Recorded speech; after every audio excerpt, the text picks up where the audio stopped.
Coucou YouTube.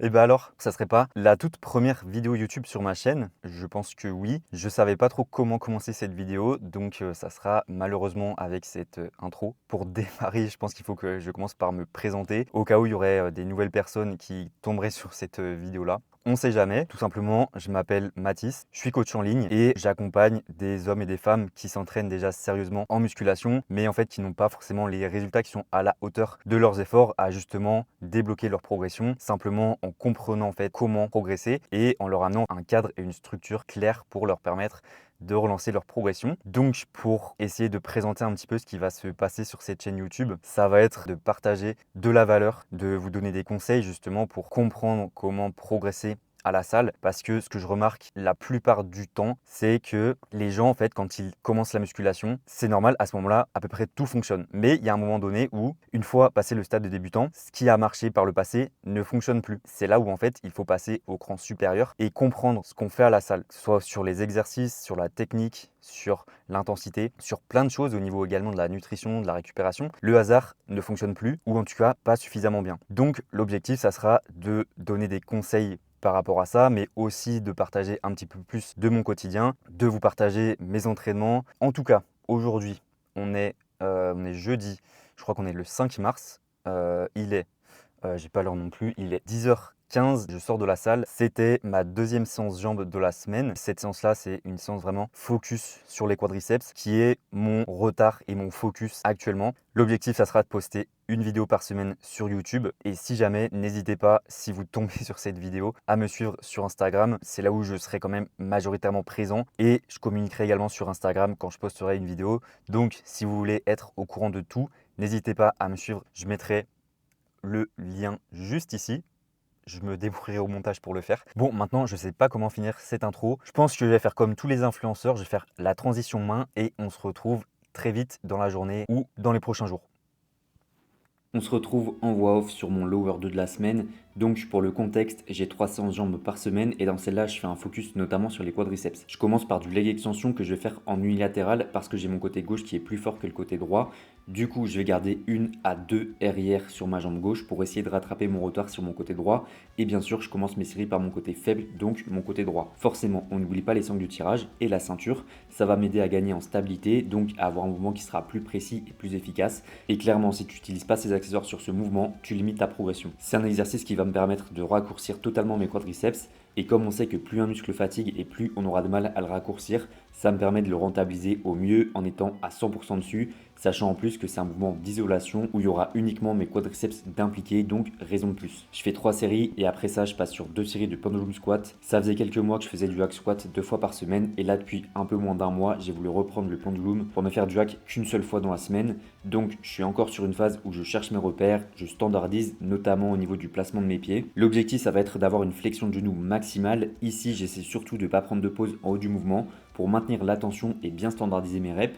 En gros, je prends une pause uniquement sur mes dernières reps pour m'approcher au maximum de l'échec musculaire et rentabiliser au mieux ma série. Tu peux le voir également comme sur mon leg extension, je vais avoir la ceinture qui vient ici stabiliser mon bassin, ce qui va me permettre d'éviter de trop compenser avec les fessiers et de cibler au maximum les quadriceps. Ensuite, on passe sur de la presse en uni là aussi, toujours avec un focus sur les quadriceps. Là, je vais faire 2 séries sur ma jambe faible et une série seulement sur ma jambe forte. Ici, j'ai pas forcément de différence de force entre mes deux côtés. Je vais faire du coup le même nombre de reps, mais simplement, je vais faire une série supplémentaire sur mon côté faible, toujours dans cette idée de rattraper mon retard. L'objectif, c'est bien sûr d'avoir une flexion de genou maximale. Donc, on va déjà incliner au maximum le dossier, placer le pied assez bas sur la plateforme et on garde un alignement constant entre le tibia, le fémur et la hanche. Et gros game changer, là aussi c'est les sangles de tirage qui vont permettre de gagner en stabilité et en production de force en tirant de toutes mes forces dans les poignets. Petite pause sur les quadriceps, on passe sur 3 séries d'adducteurs à la machine. Si tu veux faire grossir tes cuisses, tu dois faire cet exercice au moins une fois dans ta semaine, si ce n'est 2.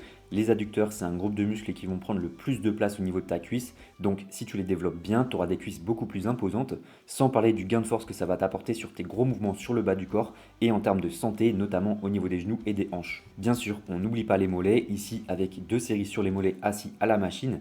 Petit conseil ici, contrôle bien ton mouvement pour éviter d'utiliser le rebond et l'élasticité de ton tendon d'Achille et vraiment bien stimuler tes mollets. Et le plaisir ultime pour la fin, du sissy squat au hack squat pour bien finir d'étirer nos quadriceps et en particulier le droit fémoral.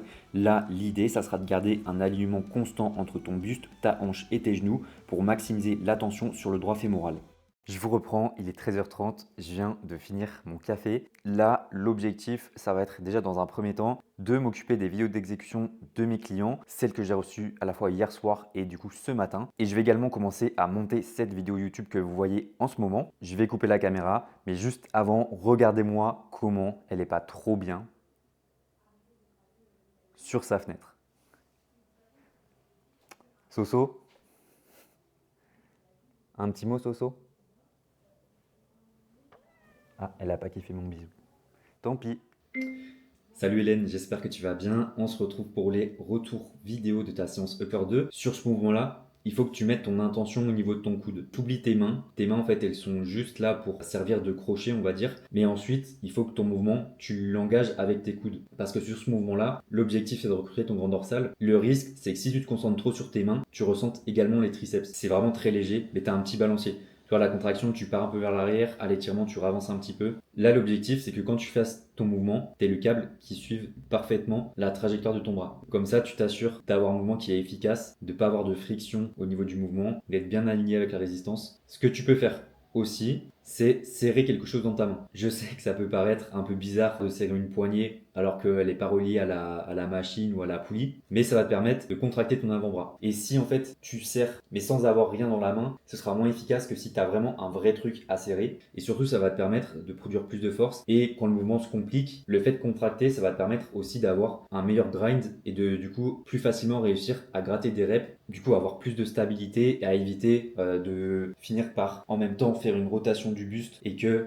au-delà du deltoïde latéral, tu aies aussi d'autres parties qui rentrent en jeu. Tu n'es pas en position de force. Tu démarres le mouvement, tu as ton bras qui est comme ça, donc c'est très compliqué de démarrer la première répétition. Ça va te permettre, plutôt que en fait, de démarrer directement d'ici, de démarrer d'un peu plus haut, donc de perdre moins d'énergie. Et en fait, les stop disques, ils vont tomber au sol, donc après, ils vont pas te limiter au niveau de l'amplitude et à l'étirement notamment. Plus tu vas t'arquer, plus tu seras forte parce que plus du coup, la trajectoire de verticale, elle va passer à quelque chose de plus horizontal, donc tu seras forcément plus forte, mais tu vas recruter d'autres muscles. Sachant que là, on veut garder la tension sur le deltoïde antérieur et latéral, il faut que tu gardes ton bassin bien plaqué contre le dossier. On se retrouve du coup le lendemain. Là, actuellement, il est du coup 10h06. Je viens de rentrer de la salle, faire ma séance du vendredi, qui est un mix entre des tirages, un exercice pour les épaules, un exercice pour les ischios. Là, la première chose que je vais faire, c'est sortir cette petite boule de poil à la fenêtre. Là, elle se doute actuellement de rien. Vous allez voir comment elle va galoper d'un coup. Allez, Soso.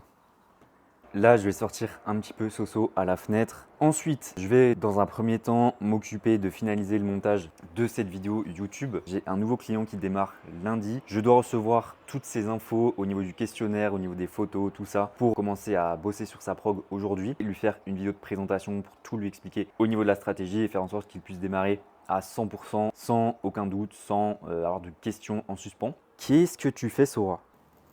Et tu fais quoi? Qu'est-ce que tu fais? Soso? Je pense que maintenant il va falloir que je conclue cette vidéo, je ne sais pas trop comment m'y prendre. Donc voilà, je vais vous laisser là pour cette vidéo, j'espère qu'elle vous aura plu. N'hésitez pas à me faire vos retours en commentaire sur des choses à améliorer, des choses que vous avez aimées, des formats également que vous voulez peut-être que je fasse pour d'autres prochaines vidéos, je sais pas, des insides directement en séance où je parle un petit peu de ma séance, tout ça en direct. N'hésitez surtout pas à me les proposer, comme ça justement ça me donnera des idées et je saurai un petit peu qu'est-ce qui vous plaît et tout ça. N'hésitez pas à me faire vos retours, j'espère que la vidéo vous aura plu et du coup je vous dis à très vite dans une prochaine vidéo. Soso, un petit mot pour la fin? Merci.